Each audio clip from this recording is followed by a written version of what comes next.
날마다 쓰는 나의 신앙일기, PB 데일리 큐티 나무향기입니다. 오늘은 12월 9일 금요일입니다. 오늘 함께 큐티할 성경 본문은 사도행전 21장 17절에서 26절입니다. 예루살렘에 이르니 형제들이 우리를 기꺼이 영접하거늘 그 이튿날 바울이 우리와 함께 야고보에게로 들어가니 장로들도 다 있더라.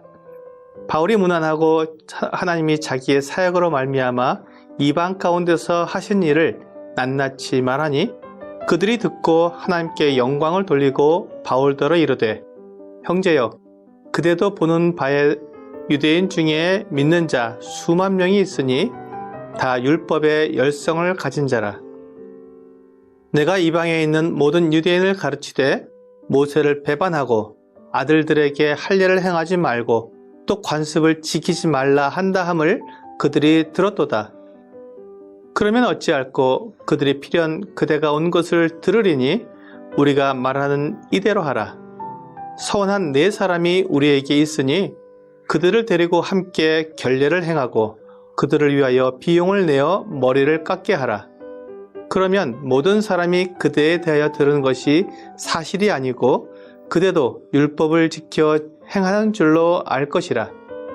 주를 믿는 이방인에게는 우리가 우상의 제물과 피와 목매어 죽인 것과 음행을 피할 것을 결의하고 편지하였느니라 하니 바울이 이 사람들을 데리고 이튿날 그들과 함께 결례를 행하고 성전에 들어가서 각 사람을 위하여 제사 드릴 때까지의 결례 기간이 만기된 것을 신고하니라.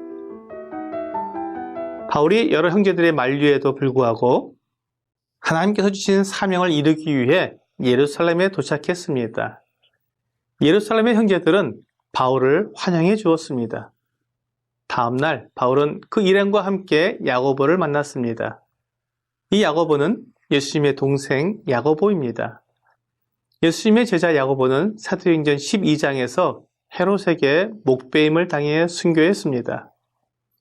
예수님의 동생 야고보는 예수님이 부활하시기 전까지는 믿음이 없었던 것으로 보입니다.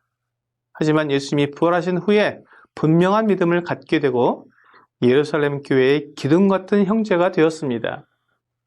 바울이 야고보를 만났을 때 그 자리에는 예루살렘 교회 장로들도 함께 있었습니다. 바울이 그들 앞에서 하나님께서 이방 가운데서 행하신 놀라운 일들을 낱낱이 말해 주었습니다. 유대인 가운데 일어난 하나님의 역사는 야고보가 가장 잘 알고 있었습니다. 바울은 이방인 가운데 일어난 하나님의 역사의 산 증인이었습니다. 유대인과 이방인이 아무런 차별이 없이 하나님의 구원에 들어갈 수 있는 것을 보게 되는 것입니다. 이것이 교회입니다. 이스라엘은 하나님의 택함을 입은 백성이었기 때문에 이방인들은 이스라엘에게 주신 하나님의 약속과는 관계가 없는 사람들이었습니다. 에베소서 2장 11절과 12절에서 그러므로 생각하라 너희는 그때 육체로는 이방인이요 손으로 육체에 행한 할례를 받은 무리라 칭하는 자들로부터 할례를 받지 않은 무리라 칭함을 받는 자들이라. 그때 너희는 그리스도 밖에 있었고 이스라엘 나라 밖의 사람이라. 약속의 언약들에 대하여는 외인이요 세상에서 소망이 없고 하나님도 없는 자이더니 라고 말씀하고 있습니다. 이방인들은 율법과도 관계가 없었고 아무런 소망이 없던 사람들이었습니다. 하지만 예수 그리스도의 복음으로 말미암아 유대인이나 이방인이나 그리스도 안에서 하나가 되었습니다. 이것이 교회입니다. 교회는 이스라엘이 아닙니다. 교회는 그리스도 안에서 시작된 새로운 피조물입니다. 오순절에 성령의 강림으로 시작된 거듭난 사람들의 무리가 교회입니다. 교회에는 유대인도 있고 이방인도 있습니다. 그래서 유대인과 이방인이 함께 더불어 살아가기 위해서는 서로가 양보해야 할 것들이 있었습니다. 유대인들은 이방인들에게 꼭 필요한 것들인 그 우상의 제물과 피와 목매어 죽인 것과 음행을 피해달라고 요구했습니다. 그 외의 것들은 자유로웠습니다. 하지만 유대인들은 예수님을 믿고 있었지만 여전히 유대인으로서의 정체성을 드러내는 율법에 대해서는 여전히 준수하고 있었습니다. 할례를 행하는 것이나 모세의 율법에 있는 정한 음식과 부정한 음식을 구분하는 것이나 절기와 안식일을 지키는 것 등은 믿는 유대인들이 여전히 지키고 있었던 것입니다.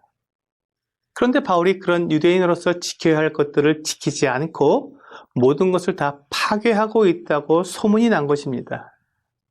그래서 야고보는 바울에게 그가 유대인으로서 율법을 지키고 있다는 것을 보여달라고 한 것입니다. 바울은 그것을 수용하고는 유대인이 해야 할 결례를 지켰습니다. 바울은 유대인들을 얻기 위해서라면 그가 율법 아래에 있지 않았지만 율법 아래에 있는 자처럼 얼마든지 행할 수 있다고 말했습니다. 바울이 이렇게 한 것이 율법을 지켜야 구원받는다는 것을 말하는 것이 아니라는 것을 이해해야 합니다. 그는 유대인으로서 유대인들을 만나서 복음을 전하기 위해서는 그들이 중요하게 여기는 율법을 준수하면서 그들에게 다가가는 것입니다. 오늘의 적용 질문을 보겠습니다.